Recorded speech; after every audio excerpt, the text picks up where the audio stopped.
What's up guys? Welcome back sa aking YouTube channel. For today's video guys, ay pag-uusapan po natin itong mga piso na Filipino series. So sa mga bago po sa aking channel guys, ako po isang coin collector and nagbibigay po ako ng mga value, tunay na information regarding sa mga value ng mga barya. So kung gusto niyo pong matuto guys regarding sa mga value ng mga barya ninyo na hawak ninyo, i-click nyo na lang guys yung subscribe button at saka notification bell para updated po kayo sa mga susunod na videos na i-upload natin. So ngayon guys, pag-uusapan naman natin is yung iba't ibang kondisyon ng piso na year 1972 tsaka 74. So gaya ng mga previous video ko guys, itong piso po ay meron pong 186 million piraso. So marami po ito. Isa sa pinaka-common po na barya is itong 1972 tsaka 74. So meron ako dito guys, tatlong kondisyon which is yung circulated, uncirculated, tsaka ito pong proof set. So ito pong proof set, it is itong nakabox.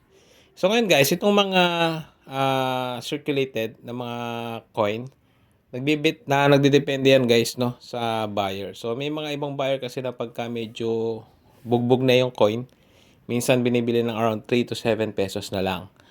Ngayon guys, sa mga iba naman po na medyo maganda pa yung mga kondisyon ng kanilang mga barya is minsan po may nag-aalok po ng around 10 pesos or minsan 12 pesos po kada isa, no? Tapos po, pagdating naman po diyan sa mga bumibili ng mga ganito is ang pinakaano po kasi nila diyan is gusto po nila is maramihan. Kasi po dahil nga hindi naman po ganoon ka laki or kataas yung value ng barya is medyo kailangan nila bumili ng maramihan po para po sulit yung pagbili nila. And then guys, ito is uncirculated condition. Ayan, may mga iba po na bumibili nito ng above 10 pesos.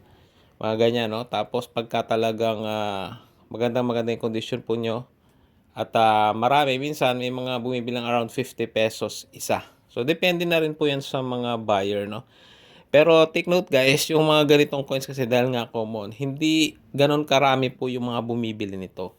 Hindi lahat po ng mga kolektor is bumibili nitong mga ganito. May mga ilang tao lang po na ito po yung piniling bilhin, no? So, pagdating naman po sa proof set, no, ng 1974. So, 1974 lang po yung may proof set. Ito po yung nasa, ano guys, no? Nasa likod na bahagi nitong mga coins po. Ito, may mga kasama siyang ibang coins. Ayan, proof set po. So, nag-range po ito minsan sa mga latest po na around 11, 12, no? Depende na lang po sa nagbebenta. Minsan naman pag coin lang po na proof, minsan may nagbebenta po ng around 800 po sa pagkakaalala ko. Pero kung itong set po is around 1K to 1.5 po, no? So, yun lang guys. Sana may natutunan kayo regarding sa value ng mga iba't ibang piso na 1972 tsaka 74. So, yun lang guys. Maraming salamat sa panonood.